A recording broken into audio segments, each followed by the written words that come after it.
Welcome back. In a world teetering on the edge of a full-blown trade war, two of the planet's biggest powers just decided to talk. On July 11, 2025, on the sidelines of a major summit in Kuala Lumpur, US Secretary of State Marco Rubio sat down with his Chinese counterpart, Foreign Minister Wang Yi. The official readouts were glowing, positive, pragmatic, and constructive were the words of the day. Both sides agreed to keep talking, manage their many differences, and even explore areas where they might, just might, be able to cooperate. But behind the diplomatic smiles and carefully worded statements lies a far more complicated reality. This meeting didn't happen in a vacuum. It came after months of escalating economic hostility under the Trump 2.0 administration, a period defined by aggressive tariffs and a deepening strategic rivalry. While the top diplomats were shaking hands, they were also engaged in a fierce competition for influence among the nations of Southeast Asia,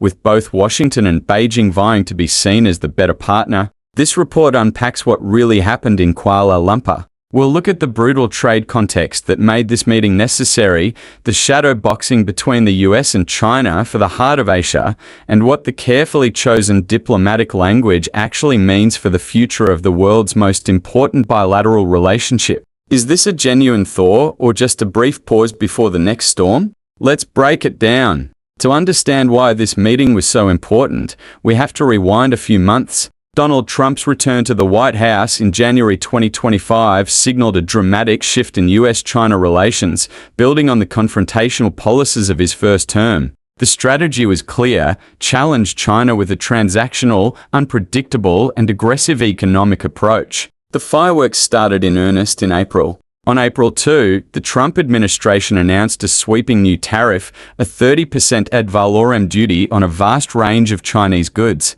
But it didn't stop there. To clamp down on the flood of low-cost goods from online retailers like Shein and Temu, a specific duty was added for postal items, $25 per item starting in May, jumping to $50 per item in June. China, of course, did not take this lying down. Beijing responded with its own countermeasures, including a hefty 74.9% anti-dumping tariff on US exports of a key industrial chemical, polyformaldehyde copolymer, announced on May 18.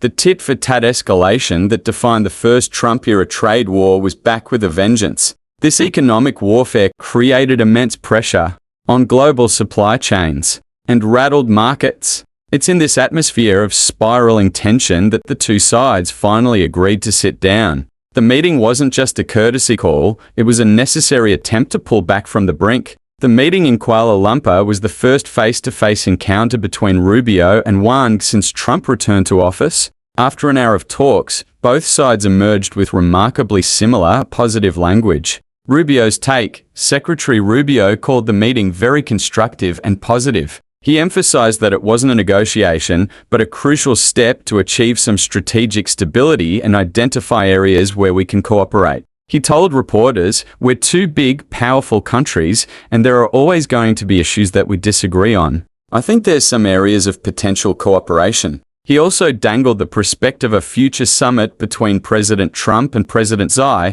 stating the odds are high for such a meeting because both leaders want it to happen. Wang's take: the Chinese Foreign Ministry echoed the positive sentiment, calling the talks positive, pragmatic, and constructive. But Wang Yi's messaging had a distinct emphasis. He stressed that the US should view China with an objective, rational, and pragmatic attitude and engage in an equal, respectful, and mutually beneficial manner. He said the goal was to find a correct way for the two countries to get along. In a follow-up statement, Wang summarized the meeting's purpose as strengthening engagement, preventing misjudgment, managing differences, and expanding cooperation. The language is subtle but revealing. The US focused on the process, keeping channels open to manage the relationship and prevent conflict. China focused on the principle, demanding to be treated as an equal power with its own legitimate interests. While both sides agreed on the need for dialogue, their starting points reflect the core of their disagreement. And this disagreement was playing out in real time all around them.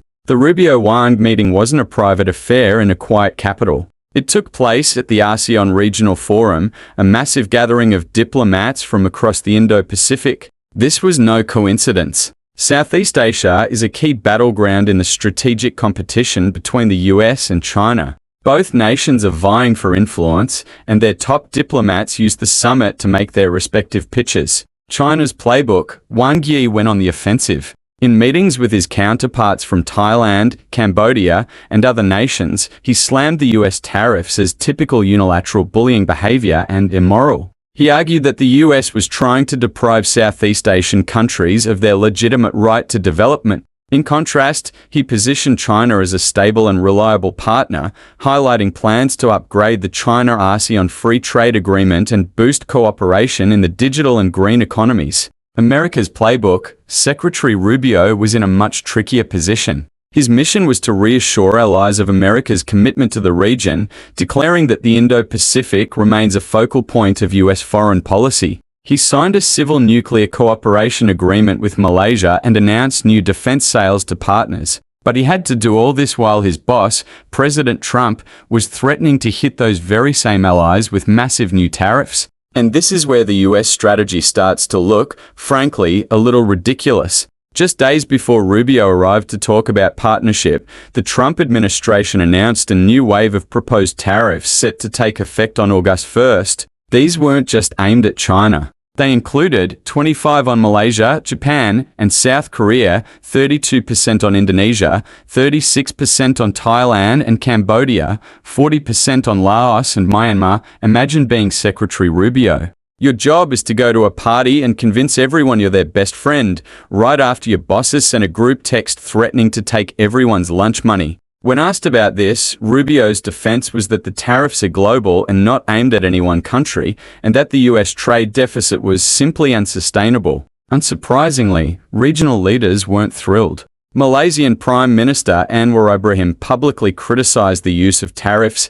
export restrictions, and investment barriers as instruments of geopolitical rivalry. It's a classic case of one hand of US foreign policy not knowing what the other is doing, or worse, one hand trying to build alliances while the other is actively alienating them. So, what do we make of the positive and constructive meeting in Kuala Lumpur? It was a necessary and welcome step. It shows that both Washington and Beijing recognize the danger of letting their relationship spiral completely out of control. Keeping lines of communication open is essential to managing crises, whether over Taiwan, the South China Sea, or a trade dispute that gets out of hand. The prospect of a Trump-Xi summit, however distant, offers a potential off-ramp for de-escalation. However, it would be naive to see this as a fundamental reset. The core conflicts remain untouched. The US is still pursuing a policy of strategic competition, viewing China as its primary rival in technology, economics, and military power. China, under Xi Jinping, is more determined than ever to reshape the global order to its liking and will continue to push back against what it sees as US containment. The online commentary surrounding the meeting captured the deep-seated public cynicism. One user asked why Marco Rubio, once a Rottweiler on China, now seemed like a Chihuahua.